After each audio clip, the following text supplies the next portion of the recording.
Hello दोस्तों, आज मैं भारत की एलोरा गुफाओं में हूँ और आपको मैं यहाँ की रहस्यमयी गुफाओं में जमीन के नीचे छिपे शहर को दिखाने वाला हूँ। एलोरा की गुफा में नीचे 1 फुट चौड़ी रहस्यमयी सुरंग है जो सीधे नीचे की ओर जाती है। ये काफी गहरी है और यहाँ किसी को जाने की इजाजत नहीं है। जब मैंने इसके बारे में यहाँ के गार्ड से पूछा तो उसने बताया ये गुफा काफी तंग है और इसकी गहराई 40 फीट है जो मुड़कर सीधे तहखाने को जाती है, जिसके बारे में कोई नहीं जानता है।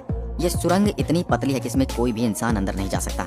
यहाँ एक और रोचक नाली है जो पत्थरों में छिपी हुई है, जिसके अंत में एक सकरी सुरंग है जहाँ पर यह नाली खुलती है। यह नाली मंदिर से पानी बाहर निकालने का काम करती थी। आश्चर्य की बात तो यह है कि जब मैं इस सुरंग की दूसरी तरफ गया तो मैंने क्या देखा।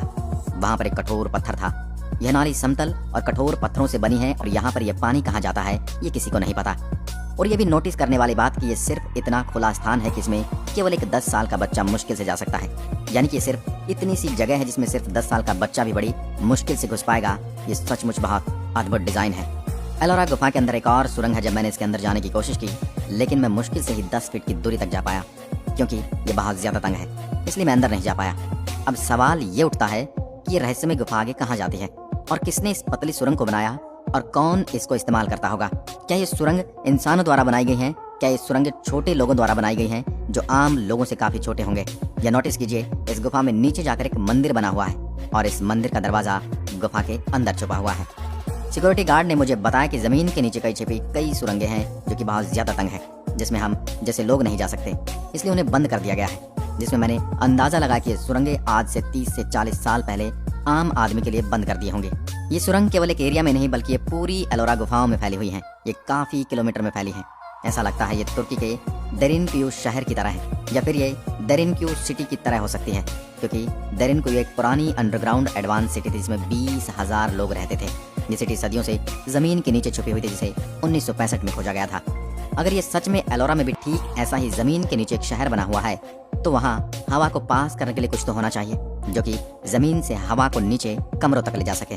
देरिनकुयु में हजारों छेद बनाए गए थे जिसमें हवा जमीन के अंदर पास होती थी और इस गुफा में भी कई जगह ऐसे ही होल देखे जा सकते हैं। यहाँ देखो, यहाँ पर भी एक लंबी हवा पास करने वाला होल है जो कि एक अंधेरे कमरे में खो जाता है, क्योंकि इसके आगे कुछ दिखाई नहीं देता।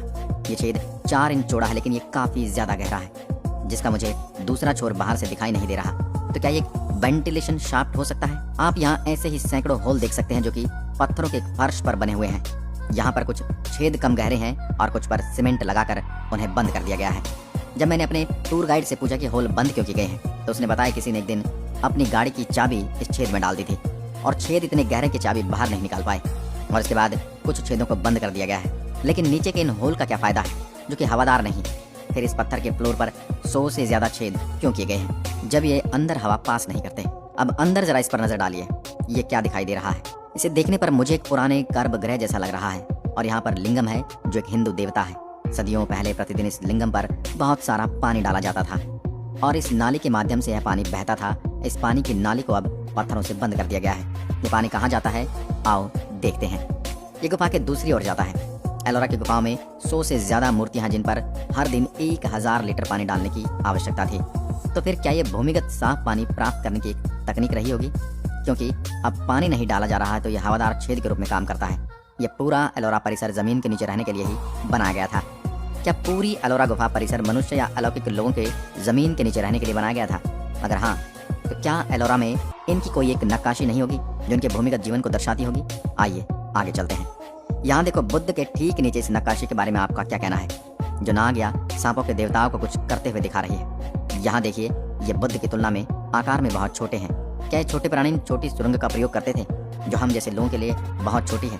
आइए एक नजर इस नक्काशी पर डालते हैं। 2 ह्यूमनॉइड को क्लियर दिखाया गया है। ध्यान दें, सामान्य लोगों को केवल जमीनी स्तर पर दिखाया गया है और एलोरा गुफा में 3 अलग अलग धार्मिक मंदिर हैं। ये बौद्ध, हिंदू और जैन मंदिर हैं जो पौराणिक कहानी को दर्शाते हैं। इन गुफाओं की सबसे हैरान करने वाली बात तो ये है कि इन सभी अलग अलग धर्मों के मंदिर में सर्प देवताओं और मनुष्य को भूमिगत दिखाया गया है। ये एक हिंदू मंदिर है और यहाँ भी ह्यूमनॉइड को जमीन पर ही दिखाया जा सकता है, और ये एक बौद्ध मंदिर है और नाग या सांप को भूमिगत दिखाता है। और ये जैन मंदिर है और यहाँ भी आप ह्यूमनॉइड भूमिगत देख सकते हैं। ये सभी अलग अलग धर्म नागों और ह्यूमनॉइड्स को मनुष्य से छोटे क्यों दिखाते हैं, और ये सभी नक्काशी उन्हें उस स्तर से नीचे दिखा रही हैं जहाँ इंसान है। यहाँ देखिए कैसे विभिन्न स्तरों का संकेत मिलता है जो स्पष्ट रूप से ह्यूमनॉइड्स और भूमिगत रहने वाले मवेशियों को दिखाता है। तुर्की के देरिनकुयु में खुदाई के दौरान मवेशियों के अवशेष मिले हैं और ये नक्काशी एलोरा की गुफाओं के नीचे बनी एक भूमिगत शहर का स्पष्ट संकेत है।